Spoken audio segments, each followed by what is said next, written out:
বিক্রেতা পাওয়া গেছে। কোথায় আর কখন পাবো? সামনের মাসে। ঠিক আছে, কত লাগবে? তুমি বলো। 90,000। মাল যদি পজিটিভ হয় তাহলে কিন্তু বেশি লাগবে। আমি এর থেকে বেশি আর দিতে পারবো না। ওকে, 1 মাস পর তোমার সঙ্গে কথা বলছি। ঠিক আছে। একটা সোশ্যাল নেটওয়ার্কিং সাইটে ডিল হলো। বিক্রির সময়, টাকার পরিমাণ সব বিষয়ে কথা হয়। বিক্রি 1 মাস পর হতে চলেছিল, কিন্তু ডিলটা ঠিক কিসের হয়েছিল?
আমাকে বাচ্চাটাকে নিয়ে যেতে হবে, ওর কিন্তু নিঃশ্বাস পড়ছে না।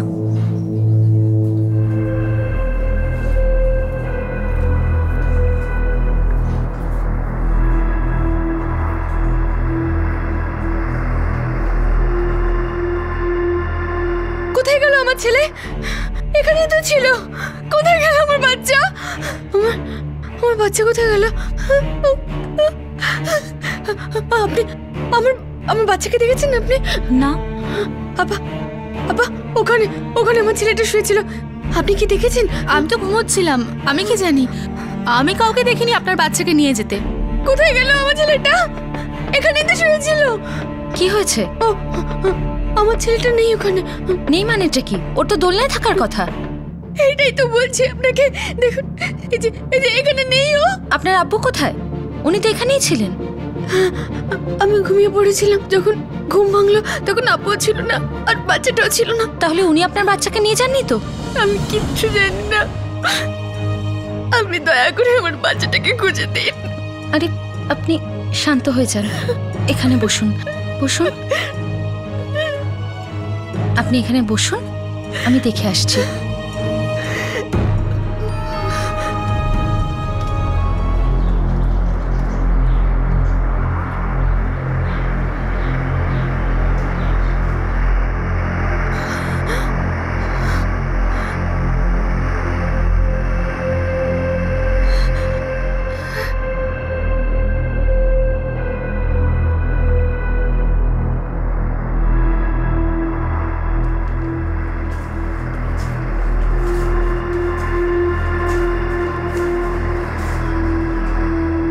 আরে আপনি কোথায় গিয়েছিলেন? আপনার মেয়ে কখন থেকে চিন্তা করছে। আব্বু, আব্বু, আব্বু, আমার ছেলে কই?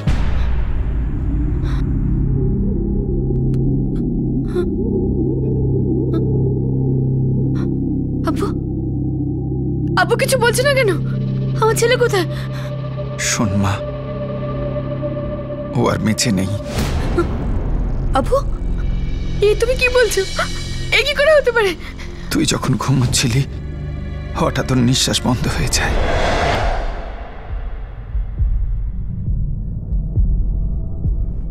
মুন্না, মুন্না, মুন্না, এই মুন্না, ওঠ না বাবা, ওঠ বাবা, ওঠ ওঠ। আমি নার্সকে অনেক খুঁজেছিলাম, নার্সকে না পেয়ে আমি মধুমিতাকে ডেকে আনলাম।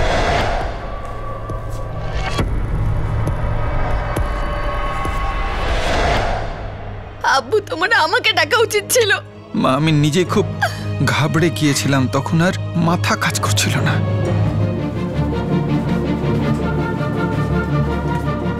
কি হলো? বাচ্চাটা কোথায়? আপনি বলুন। আমার নাতি আর এই পৃথিবীতে নেই। কি? আপনাকে এই খবরটা কে দিল যে বাচ্চাটা মারা গেছে? সে কোথায়? মধুমিতা ওকে অক্সিজেন দিতে নিয়ে গেছিল, তারপরেও খবর দিল আমার নাতি আর বেঁচে নেই। সে কোথায় নিয়ে গেছে? এখানকার ল্যাব ইনচার্জ আমি। যদি মধুমিতা বাচ্চাটাকে অক্সিজেনের জন্য নিয়ে গিয়ে থাকে তাহলে তো সে আমার কাছে আসতো, কিন্তু আমার কাছে তো আসেনি সে। আমাকে এটাই বলে গেছিল যে ও বাচ্চাটাকে অক্সিজেন দিতে নিয়ে যাচ্ছে। দেরি হচ্ছে দেখে আমি দেখতে গেলাম, করিডোরে ওকে দেখতে পেলাম। ও আমায় বললো যে আমার নাতি আর বেঁচে নেই, মরে গেছে। দেখি এই মধুমিতাটাকে, আমার তো ব্যাপারটা ঠিক লাগছে না।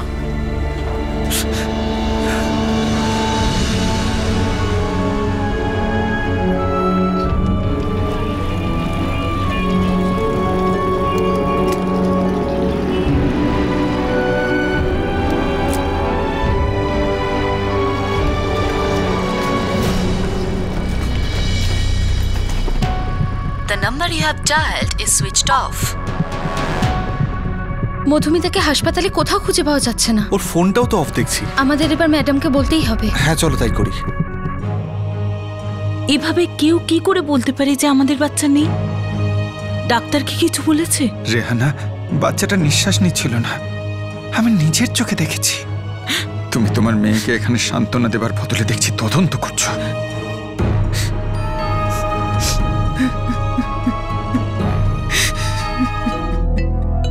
নার্স মধুমিতা আমাদের ক্লিনিকের নার্স নিশ্চয়ই নয়? আগে নয় ম্যাডাম, ওই ফ্যামিলির সাথেই এসেছিল। আসলে ও কোনো নার্স নয়, ও আয়া। ও নিউবর্ন বেবি আর প্রেগনেন্ট মাদারের মালিশ করে। এটা তো খুবই সিরিয়াস ব্যাপার।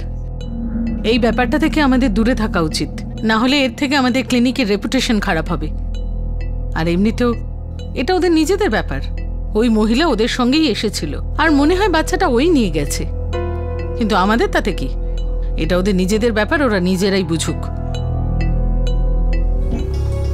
চুপ কর রেহানা, চুপ কর। কি করে চুপ করবো আমি? ও কি করে চলে গেল আম্মি? যদি আমার ছেলের কোনো অসুবিধা হয়ে থাকে তখন আব্বু তো আমাকে ডাকা উচিত ছিল না?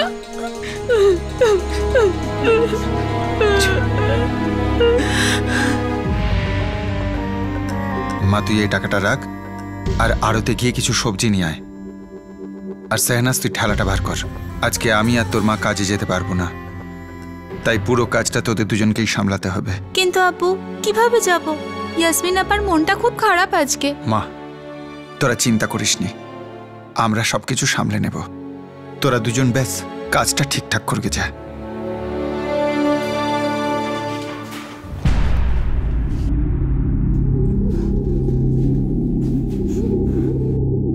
যদি বাচ্চা মরেই যায় তাহলে আমাদের দেখাও তো। আমরা এভাবে কি করে মেনে নেব? মধুমিতা বলে দিয়েছে বাচ্চা মরে গেছে আর নিয়ে চলে গেছে, আর এখন ফোনও তুলছে না। কিন্তু আমরা মরা বাচ্চাটাকে নিয়ে কি করব? আব্বু, ও আমার বাচ্চা ছিল। 9 মাস আমি ওকে পেটে ধরেছি। ওইভাবে চলে যেতে পারে না। আমি জানি রে মা, কিন্তু তুই বল কপাল কি করে আমরা পাল্টাবো? ওদিকে মধুমিতা বাচ্চাটাকে নিয়ে অন্য ক্লিনিকেও গিয়েছিল, যদি কিছু করা যায়, যদি বাচ্চাটা বাঁচে। কিন্তু আমার নাতিটা বাঁচলো না।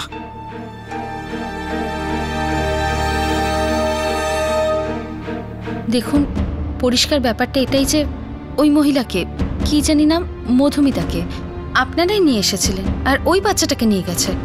আর আপনার স্বামীকে বলেছে যে ও মারা গেছে। প্রথম কথা হলো যে আপনার স্বামীর উচিত ছিল না যে কাউকে না জেনে শুনে এইভাবে বাচ্চাটা দিয়ে দেওয়া। আর যদি বাচ্চাটার শরীরই খারাপ হচ্ছিল তাহলে আমাদের মধ্যে যে কোনো একজনকে খবরটা দিতে পারতেন। হ্যাঁ, তাহলে আমরা ডাক্তারকে ডাকতাম। আপনারাই বলুন এখন আমরা কি করব? এই ব্যাপারে আমাদের মাথা গলানো উচিত নয়, কারণ এই কাজটা আপনাদের আনা মহিলাই করেছে। তো আপনাদের যদি মনে হয় যে আপনারা পুলিশের কাছে যাবেন, যেতে পারেন, না হলে যেটা ঠিক মনে হয় সেটা করুন।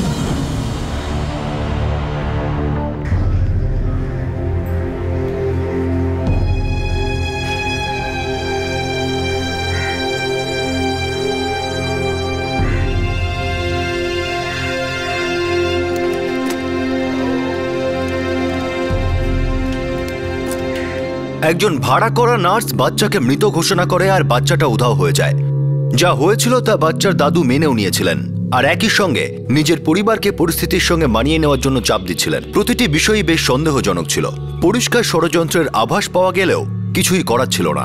মৃত বাচ্চাটা তার মাকে একবারের জন্যও দেখানো হয়নি, আর মধুমিতা নামের সেই মহিলা তখন নাগালের বাইরে ছিল। একটা অদ্ভুত ঘটনা, কিন্তু আসল ঘটনা জানা তখনও বাকি।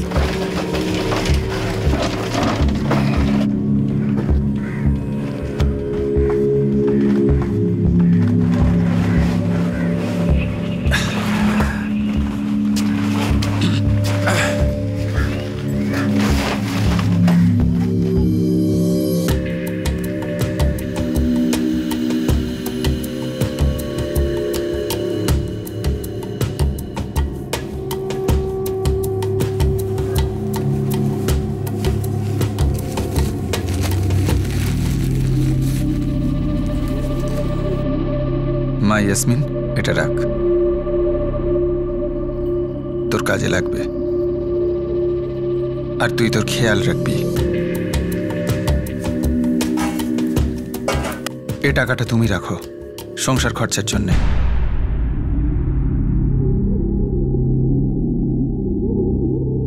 এত টাকা? এত টাকা কোথায় পেলে? একটা বন্ধুকে একটু একটু করে ধার দিয়েছিলাম, ও একসাথে ফেরত দিয়েছে।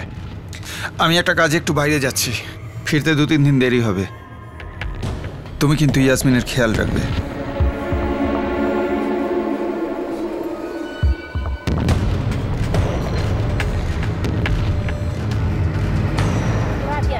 টাটকা টাটকা টমেটো নিয়ে যান, ভেন্ডি নিয়ে যান, টাটকা টাটকা পেঁয়াজ নিয়ে যান, টাটকা টাটকা সবজি নিয়ে যান, টাটকা টাটকা পেঁয়াজ নিয়ে যান।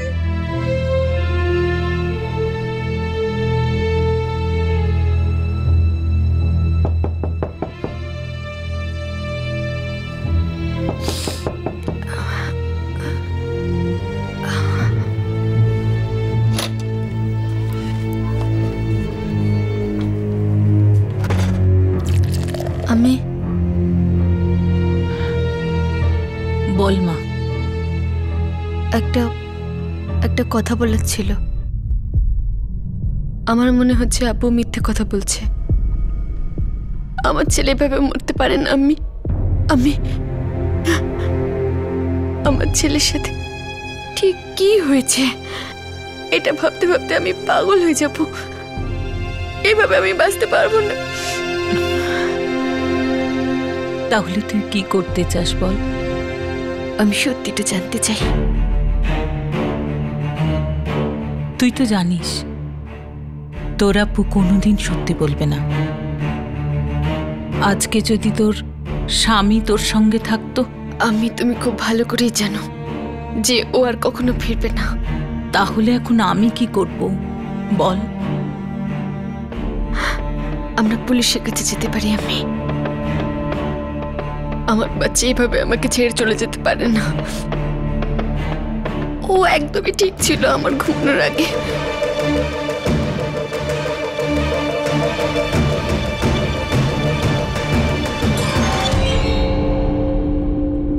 আপনার বাবা কোথায়? সাহেব উনি কোথায় গেছেন বলে জাননি।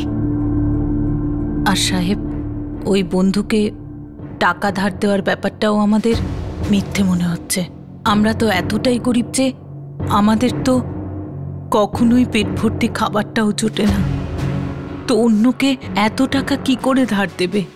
আপনাদের কি মনে হয় বাচ্চা হারিয়ে যাওয়ার পিছনে আপনার বাবার হাত আছে? একমাত্র উনি জানেন ঠিক কি হয়েছিল। এই মধুমিতাটাকে আপনারা ঠেলায় সবজি বিক্রি করেন, তো এই প্রাইভেট নার্স?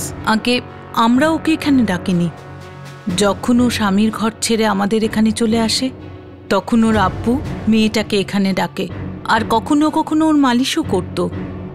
আর হ্যাঁ সাহেব, আমার ডেলিভারির সময় ও ওখানেই ছিল। শোনো, হাসপাতালে গিয়ে এই মধুমিতাকে জিজ্ঞাসা করো, নিশ্চয়ই এর মধ্যে যুক্ত। খোঁজ নাও। স্যার, আপনার হাজবেন্ডের কোনো ফোন নাম্বার? হ্যাঁ সাহেব, 444-78-76-78। এই কমপ্লেনের ব্যাপারে আপনি আপনার হাজবেন্ডকে বলবেন না, তাহলে ফেরত আসবে না।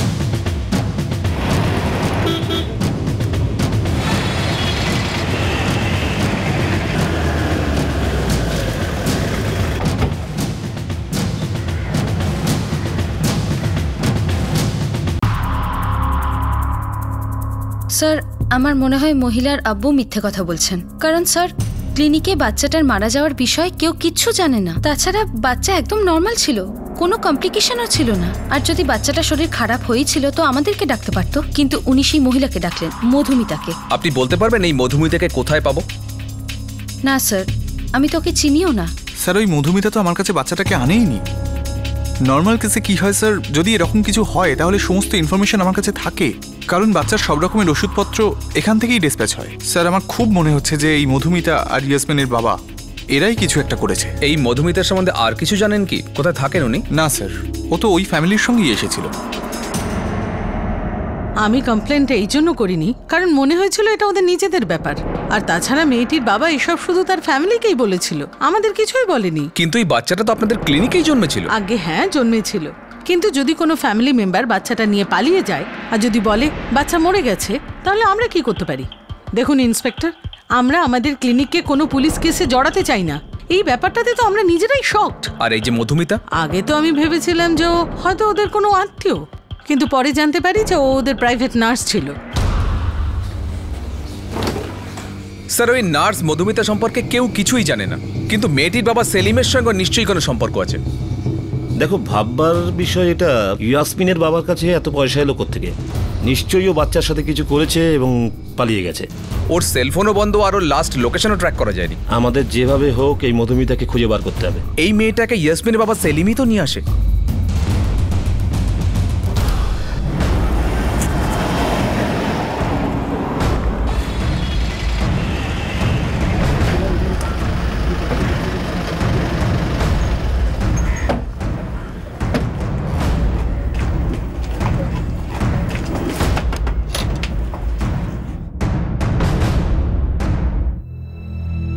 আগে আমার মেয়ে সাহারানপুর থেকে নিজের স্বামীকে ছেড়ে 7 মাস আগে এখানে আসে, তখনও 2 মাসের গর্ভবতী। আপনার হাজবেন্ড সেলিম এই মধুমিতাকে কবে নিয়ে এসেছিল? সাহেব, আব্বু মধুমিতাকে প্রায় 4 মাস আগে এখানে এনেছিল। আমার মনে হয়েছিল আব্বু আমার জন্য ভাবে, তাই ওকে এনেছিল। আমিও একটু অবাক হয়েছিলাম সাহেব, কারণ ওর আব্বু ওর বিয়েতে খুশি ছিল না। যখন ও স্বামীর ঘর ছেড়ে এখানে এলো তখন উনি খুব রেগে যান। চলে এসেছিস মানে? এবার কি হলো? আমাদের কথা না শুনে তো ওই ছেলেটার সঙ্গে গিয়ে বিয়ে করলি, এখন কোন মুখে ফিরে এলি? তাহলে আমি কি করতাম আব্বু? ও আমাকে মারতো, ওর মাও আমাকে মারধর করতো,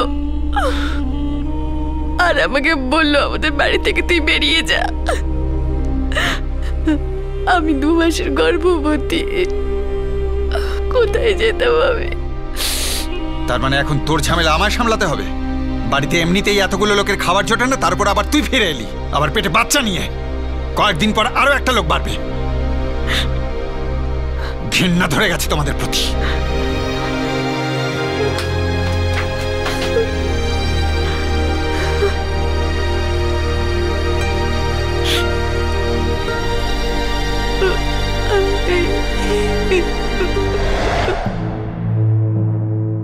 আপনাদের দুজনের মধ্যে কেউ কি জানেন না মধুমিতা কোথা থেকে এসেছিল? না সাহেব।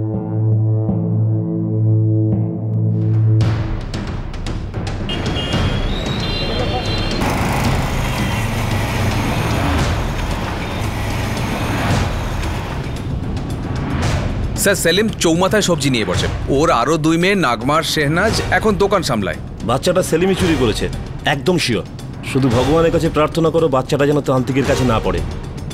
সেলিমকে আগে থেকেই অনেকের পেটে ভাত জোগাতে হচ্ছিল, আর তার উপর তার অন্তঃসত্ত্বা মেয়ে স্বামীর বাড়ি ছেড়ে তার কাছে চলে এসেছে। সেলিম ভীষণ চিন্তিত হয়ে পড়েছিল। তার খরচের পরিমাণ এমনিতে তো বেড়ে গিয়েছিলই, কিন্তু খুব শীঘ্রই সেটা দ্বিগুণ হতে চলেছিল, আর সেলিমের মাথায় আরো খরচের বোঝা চাপতে চলেছিল। সেলিম কি আসন্ন বিপদের হাত থেকে মুক্তি পাওয়ার রাস্তা খুঁজছিল? সবজি নিন, সবজি, টাটকা সবজি, টাটকা সবজি, টাটকা টাটকা টমেটো নিয়ে যান, পেঁয়াজ নিয়ে যান।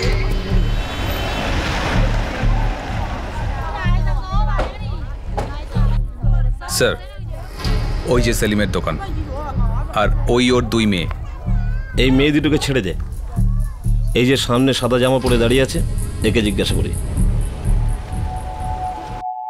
সাহেব, সেলিম তো একটা মাতাল। ওর খুব কাছের বন্ধু মুস্তাকিন, ও নিশ্চয়ই জানবে যে মধুমিতাকে কোথা থেকে এনেছে।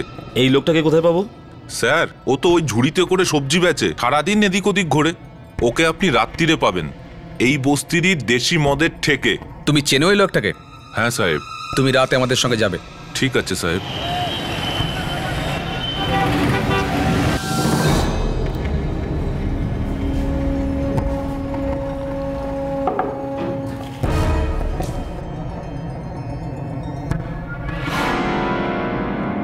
মুস্তাকিন।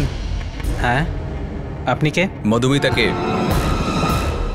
না স্যার, আমি কিছু জানি না স্যার, ছেড়ে দিন স্যার, ছাড়ুন স্যার, আমি জানি না স্যার কিছু।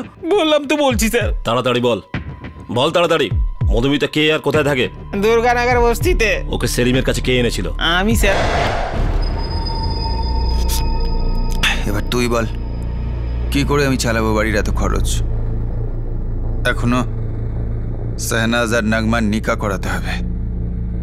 তারপর ইয়াসমিন আবার ফিরে এলো, তাও পেটে বাচ্চা নিয়ে। এই পরিস্থিতিতে তুই তো ওকে কাজ করতেও বলতে পারবি না। এখন তো আমি সামলে নেব, কাল যখন বাচ্চা হবে তখন কি হবে? আজকের দিনে একটা বাচ্চা মানুষ করার সোজা কথা? ইয়াল্লাহ, ওপরওয়ালা যদি একটা ঠিকঠাক মানুষ আমার কাছে পাঠিয়ে দেয় যে আমার সমস্ত কষ্ট নিজে নিয়ে নেবে। বাচ্চা এসে গেলে তো তোরও ঝামেলা, ইয়াসমিনেরও ঝামেলা। আরে আমাদের পেটই ঠিক মতো ভরে না, তার উপর আবার একটা বাচ্চা। আমার কথা শোন, বাচ্চাটাকে ওকে দিয়ে দে। কি করে দেব? কাকে দেব বাচ্চাটা?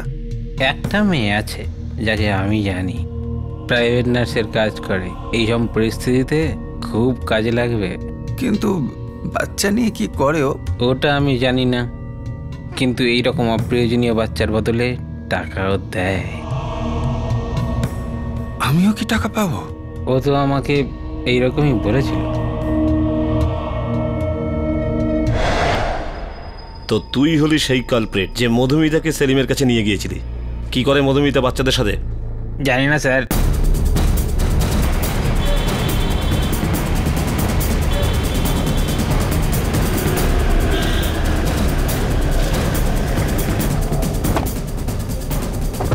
কোথায় থাকে মধুমিতা? এইগুলিতে। চল।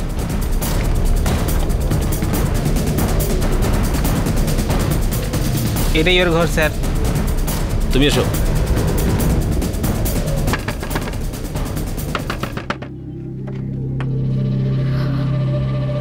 মধুমিতা। হ্যাঁ চল সাহেব। সাহেব আমি কি বললাম? সাহেব সাহেব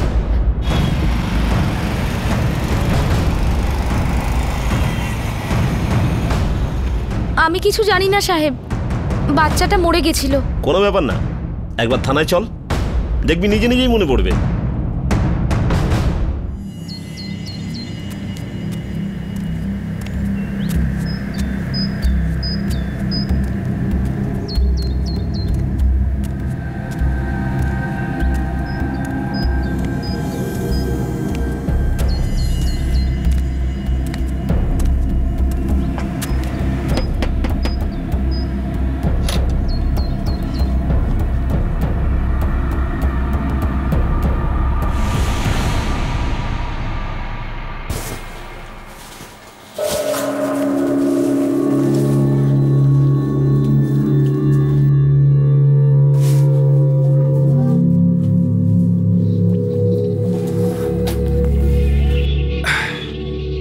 মা ইয়াসমিন, এখন ভালো আছিস তো? হ্যাঁ আব্বু। নাগমা, তোর আম্মিকে বল আমাকে এক কাপ চা করে দিতে। হ্যাঁ আব্বু। মা ইয়াসমিন, বাচ্চাটার জন্য আমারও দুঃখ হচ্ছে, কিন্তু কি করব, সবই ওপরওয়ালার মর্জি। আর জীবনে আমাদের সবাইকে অনেক কিছু মানিয়ে নিতে হয় রে মা।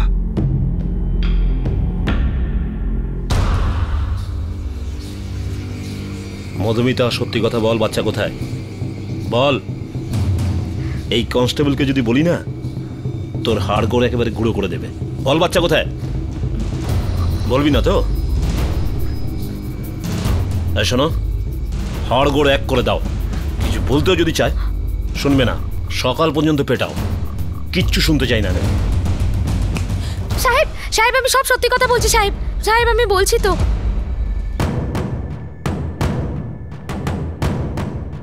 বল বাচ্চা কোথায়? সেটা তো জানি না সাহেব, কিন্তু সেলিম আমার কাছে এসেছিল 7 মাস আগে।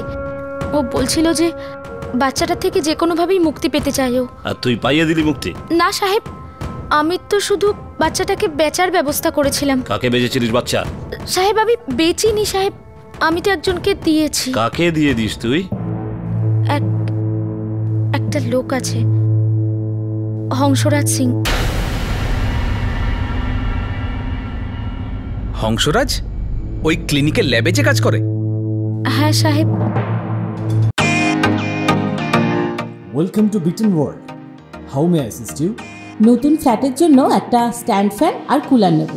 এই পচা গরম থেকে একটু স্বস্তি চাই। বাজার চলতে সব ব্র্যান্ড আর ভরসাযোগ্য নয়। তার জন্য তো আমাদের ফ্যান আছে, all purpose bullet table fan, ceiling fan. আমাদের সিলিং ফ্যান কিন্তু 30 মাসের ওয়ারেন্টি সহ পাওয়া যায়।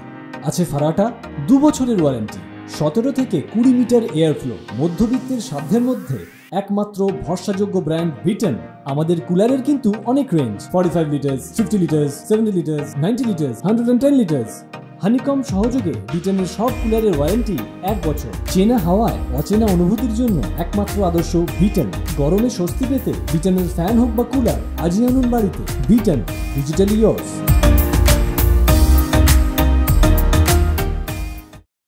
সাহেব আমি বেচিনি সাহেব, আমি তো একজনকে দিয়েছি। কাকে দিয়ে দিস তুই? একটা লোক আছে, হংসরাজ সিং। হংসরাজ ওই ক্লিনিকের ল্যাবে যে কাজ করে? হ্যাঁ সাহেব।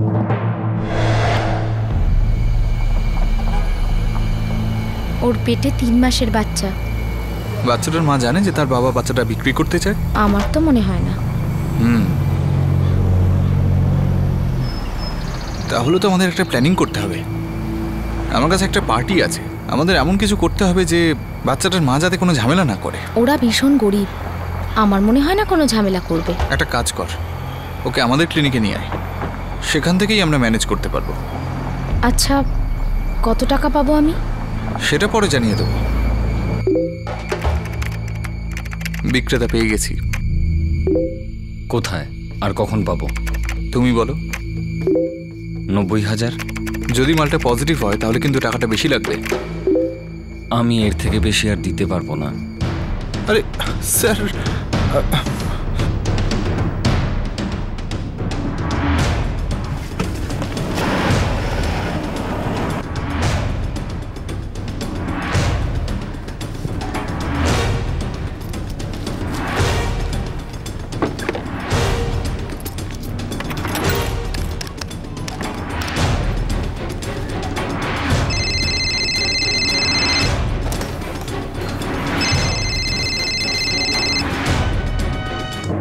হ্যালো।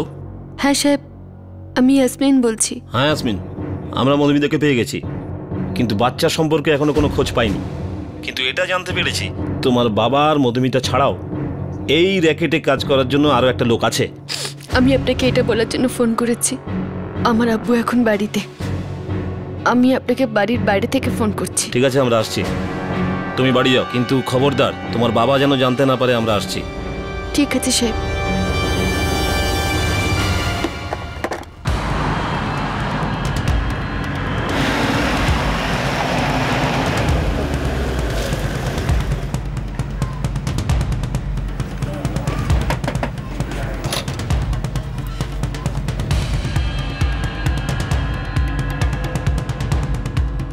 সাহেব কি হয়েছে সাহেব? চল একটু জেলের হাওয়া খেয়ে আসবি। সাহেব এরা সব ভুলভাল বলেছে সাহেব। চল চল চল, আগে চল, তোকে গিয়ে তারপরে বলছি। চল চল চল চল। সাহেব সাহেব কি হয়েছে নাকি? সাহেব আমার কথাটা শুনুন সাহেব। আমায় চল, সব কথা বলছি তোকে, চল। সাহেব 1 মিনিট সাহেব, আমার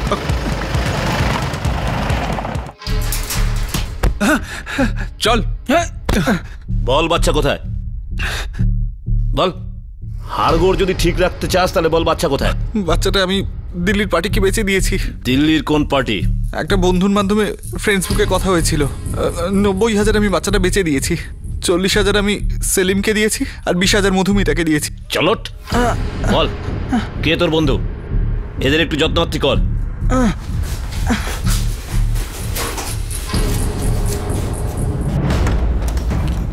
চল লগ ইন কর আর তোর বন্ধুর ডিটেলস বল, না হলে তোকে লগ আউট করে দেবো। চল।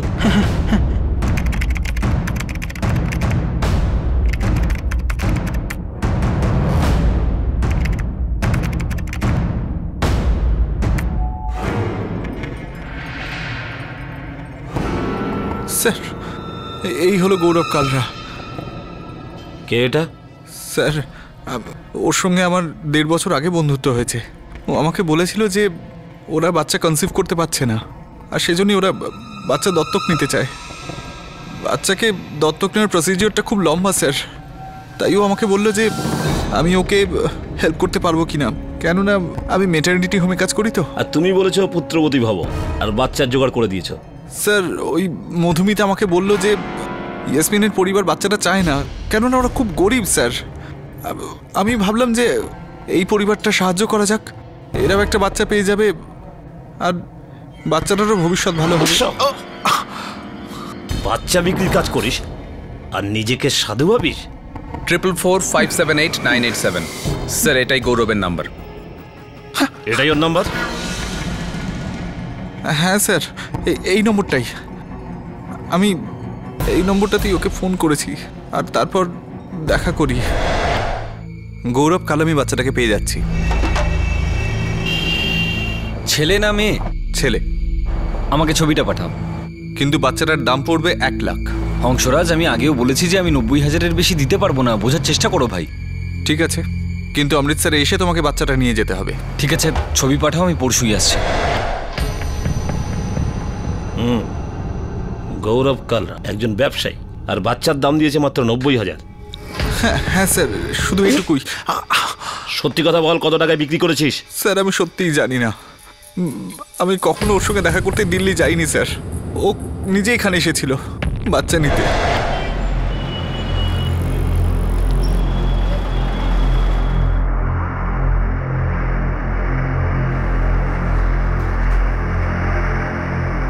গৌরব টাকাটা। হ্যাঁ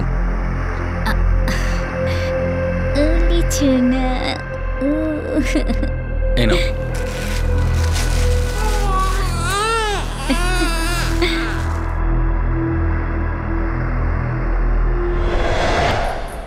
এই গৌরবের অ্যাড্রেসটা জোগাড় করো। ফোন করবে না ওকে, ফোন রেকর্ডস থেকে অ্যাড্রেসটা বার করো, আমরা ওকে অ্যালার্ট করতে চাই না। স্যার গৌরবের কাছে কি পুলিশ বাচ্চাটিকে পেয়েছিল? একটা সোশ্যাল নেটওয়ার্কিং সাইটে হওয়া ডিল, একটা বাচ্চার দাম ধরা হয় 90,000 টাকা। গৌরব কি বাচ্চাটিকে পেয়েছিল? আর সেই কি এই জটের শেষ গিট ছিল, নাকি এখনো অনেক গিট বাকি?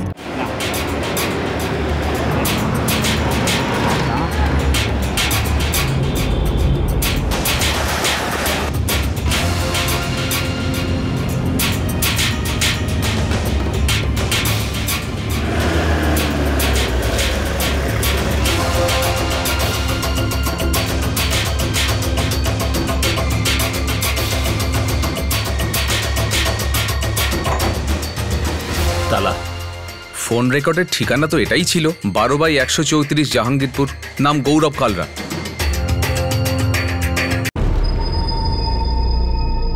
আজ্ঞে স্যার, গৌরব কালরা তার স্ত্রীর সঙ্গে এইখানেই থাকে। আপনি ওনার কাছে কোনো ছোট বাচ্চা দেখেছেন? গত সপ্তাহে ওনার কোলে একটা বাচ্চা দেখেছিলাম।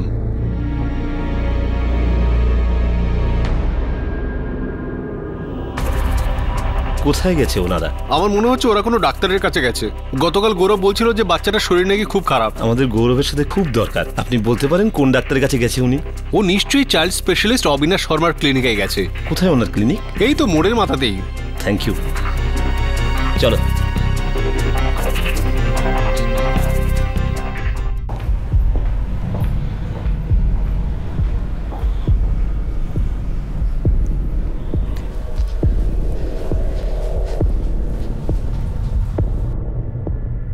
গৌরব আর অনিতা? হ্যাঁ। PI Sanjeev Mehra, Amritsar police station থেকে। বলুন স্যার। এই যে বাচ্চা আপনার কাছে আছে, এটা চুরি করা হয়েছে। স্যার কিন্তু আমরা তো একে অ্যাডপ্ট করেছি স্যার। পুরো গল্প জানি আমি। 90,000 কেনা হয়েছে। হংসরাজ আর মধুমিতা নামের দুজন একে অমৃতসরের মেটার্নিটি থেকে চুরি করেছে। নিয়ে নাও। দিন, বাচ্চাটা আমাকে দিন। না, দেখো না, এটা আমার বাচ্চা। 1 সপ্তাহ ধরে আমার কাছে আছে। স্যার প্লিজ একে আমার কাছ থেকে কেড়ে নেবেন না। ও ম্যাডাম, এটা চুরির বাচ্চা, এটা বুঝতে পারছেন না? বাচ্চার মাকে বলা হয়েছে বাচ্চাটা মারা গেছে, তার দাদু পর্যন্ত এই বিক্রির সাথে যুক্ত। ওর মাকে তো এটাও জানানো হয়নি যে বাচ্চাটা মরে যায়নি, বিক্রি করা হয়েছে। দাও বাচ্চা। বাচ্চাটা দিয়ে দাও অনিতা। ওর শরীর ভালো নেই, জ্বরে গা পুড়ে যাচ্ছে, তুমি তো জানো। সেসব আপনি চিন্তা করবেন না, আমরা ওকে অমৃতসরে কোনো ভালো হসপিটালে অ্যাডমিট করব, কিন্তু এটা তো নিশ্চিত যে বাচ্চাকে তার মায়ের কাছে ফিরিয়ে দেবই। দিন, বাচ্চাটা আমাকে দিন। না, দিন বাচ্চাটা আমাকে। আমরা একদম জানতাম না যে বাচ্চাটাকে চুরি করা হয়েছে স্যার। আপনাদের জানা উচিত ছিল, বাচ্চা যখন অ্যাডপ্ট করা হয় তখন পয়সার লেনদেন হয় না। যেখানে পয়সার লেনদেন হয় তাকে চাইল্ড ট্রাফিকিং বলে, সেটা নিশ্চয়ই জানেন। স্যার আপনি আমার কথা বিশ্বাস করুন, আমি জানতাম না যে বাচ্চার মাকে মিথ্যে কথা বলা হয়েছে। চলুন আমাদের সাথে চলুন। আমি কারোর ক্ষতি করতে চাই না স্যার। অ্যাকচুয়ালি আমাদের বহু বছর ধরে বাচ্চা হচ্ছিল না স্যার। আমরা শুধু একটা বাচ্চাই চাইছিলাম স্যার, আমরা অ্যাডপ্ট করেছিলাম। আমাদের কাজ আমাদেরই করতে দিন। আপনাকে পুলিশ কাস্টডিতে নিতেই হবে, যা বয়ান দেওয়ার সেখানে গিয়ে দেবেন। স্যার আমাকে শুধু একদিনের সময় দিন, আমাকে কাজের জায়গায় জানাতে হবে, তারপর আমি নিজেই আসবো থানাতে, প্লিজ স্যার। ঠিক আছে, কাল দুপুরের মধ্যে অমৃতসর থানায় রিপোর্ট করে দেবেন, না হলে অ্যারেস্ট ওয়ারেন্ট ইস্যু হয়ে যাবে কিন্তু। ঠিক আছে স্যার, প্রমিস।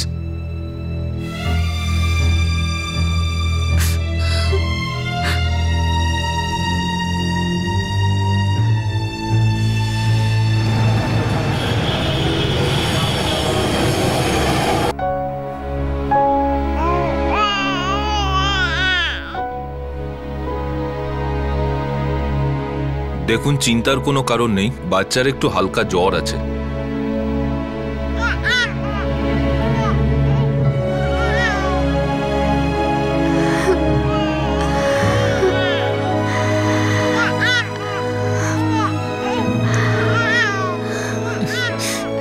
আমি কিছু ওষুধ লিখে দিচ্ছি, 2-1 দিনের মধ্যেই ভালো হয়ে যাবে।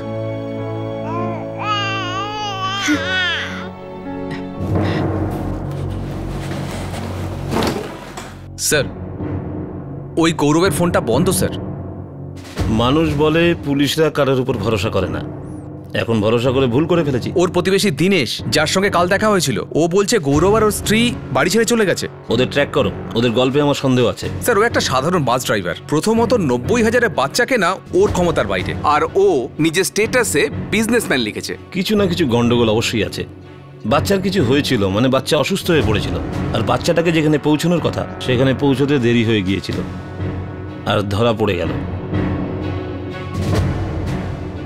ওই চলো, ওট ওট ওট, উঠে দাঁড়া। আর কে গেছিল এর মধ্যে? কে আছে তোর দলে? কোনো দল নেই স্যার, আমার গৌরবের সঙ্গে বন্ধুত্ব হয়েছিল ফ্রেন্ডস বুকে। এটা কাকতালীয় স্যার যে ওর বাচ্চার দরকার। সত্যি কথা বল, বল আগে। সত্যি কথা বলছি স্যার, আমি গৌরবকে ভালো চিনি না।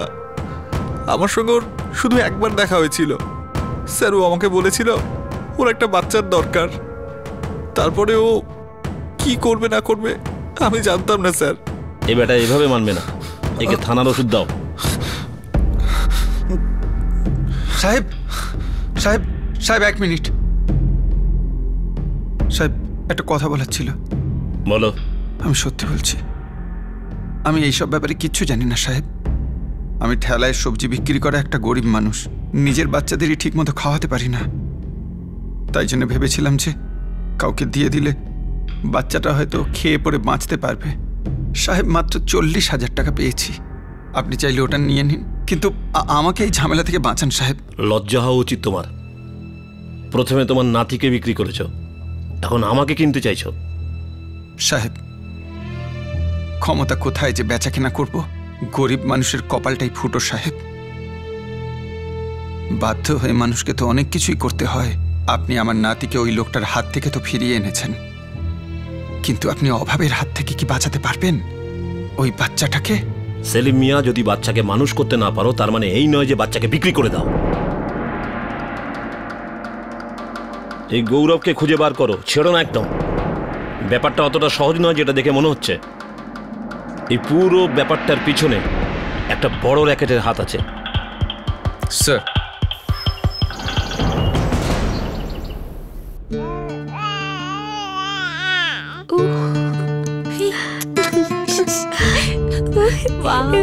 দেখো আপা, পুরো তোমার মতন দেখতে হয়েছে। শোন, আমি এখন আমার কাজে বেরোচ্ছি, ঠিক আছে?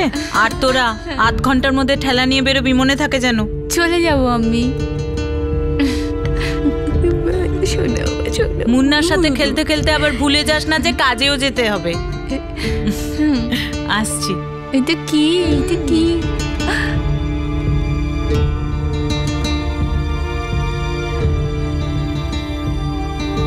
একজন দাদু তার নিজের নাতিকে বেঁচে দিলেন, কারণ তিনি মনে করেছিলেন যে তার সামর্থ্য নেই আরও একটা পেট চালানোর। ইয়াসমিন, বাচ্চাটির মা, নিজের সুস্থ সবল বাচ্চার মৃত্যুর খবর শুনে অবাক হয়ে যান। কিন্তু কয়েকদিন পরে তিনি এই অদ্ভুত বিষয়টি পুলিশকে জানানোর প্রয়োজন মনে করেন, আর সৌভাগ্যক্রমে তিনি নিজের হারানো বাচ্চাকে ফিরে পান। ডিএনএ টেস্ট করা হয় আর জানা যায় বাচ্চাটা ইয়াসমিনের। এই ঘটনা কতটা আশ্চর্যজনক, কতটা অদ্ভুত। এই ধরনের চিন্তাভাবনাই আমাদের মনে ঘৃণা তৈরি করে। বাচ্চা বেচা কেনা চলতেই থাকে, এটা একটা সত্যি। চাইল্ড ট্রাফিকিং একটা বাস্তব, আর এই অপরাধ হচ্ছে। যারা দত্তক নেওয়ার আইনি জটিলতা এড়াতে চান তারা ভাবেন যে টাকা দেবেন, বাচ্চা নেবেন, যা খুবই সহজ। কিছু লোক এটা করেন কারণ তারা একটা র্যাকেটের বড় অংশ, যারা বাচ্চাদের দিয়ে ভিক্ষা এবং শিশুশ্রম করিয়ে থাকে। আরও অনেক রকম জঘন্য কাজ করানো হয়। ক্রেতাদের কোনো অভাব নেই, কেউ চুরি করে, কেউ আবার বেচে দেয়। কেউ বেচে দেয় দারিদ্রতার জন্য, এই আশায় যে বিক্রি করলে দারিদ্রতার থেকে মুক্তি পাবে। এই গোটা ব্যবসাটা খুবই মারাত্মক এবং ভয়ঙ্কর। কিন্তু তবু কেন এই অপরাধের জন্য আইন এত শিথিল? কেন এই ব্যবসায় রাশ টানা যাচ্ছে না? কেন আইনগুলিকে আরো কঠোর করা হচ্ছে না? যদি আমরা নিজেদের এই রোজকার ঝামেলা, নিজেদের স্বার্থ ছেড়ে বেরিয়ে জীবনের দৌড়ঝাঁপ থেকে ছুটি পেলে, তাহলে হয়তো আমাদের এই প্রশ্নটা করা উচিত আর জবাব চাওয়া উচিত। জবাব চাওয়া উচিত যে কেন ইকোনমিক গ্রোথ নিয়ে এত লাফালাফি করা হয়, যখন কিনা আমাদের দেশের বেশিরভাগ লোক দারিদ্র্য সীমার নিচে। প্ল্যানিং কমিশন তাহলে কেন এমন এক দারিদ্র্য সীমার রেখা টেনে দেয় আজকের দিনে দাঁড়িয়ে, যার কোনো মূল্য নেই? দারিদ্র্য সীমার নিচে থাকা মানুষদের জন্য এত পরিমাণ প্রকল্প বানানো সত্ত্বেও তাদের সংখ্যাটা কেন কমে না? কেন আমরা এত এডুকেশন, এতটা মডার্নাইজেশন, এতটা সোকল্ড গ্রোথের পরেও দারিদ্রতাকে এখনো ভাগ্যের দোষ, নিজের কর্মের দোষ বলে চালিয়ে দিই? কেন আমরা প্রতিটা উইকেন্ডে মলে হাজার হাজার টাকা খরচ করার সময় একটুও ভাবি না, আর 1-2 টাকার জন্য সবজিওয়ালার সঙ্গে দরদাম করি? কেন একজন সবজিওয়ালা বা ফেরিওয়ালাকে সেই প্ল্যাটফর্ম দেওয়া হয় না যাতে সে উন্নতি করতে পারে? বড় বড় ইন্ডাস্ট্রির জন্য তো আমরা বেল আউট প্যাকেজ ঘোষণা করি। কেন ধনী ব্যক্তিরা ব্যাংকরাপ্ট ঘোষণা হবার পর সমস্ত রকমের সুবিধা পান, যেখানে গরিব, যার কিনা সত্যি সাহায্যের প্রয়োজন, তাকে নিজের অবস্থায় ফেলে রাখা হয়? হয়তো যেদিন আমরা সবাই মিলে এই প্রশ্নটা করতে পারবো, সেদিন হয়তো কোনো উত্তর পাবো। আপনাদের সাথে আবার দেখা হবে ক্রাইম পেট্রোল ডেস্ক থেকে আরো একটা নতুন কেস নিয়ে।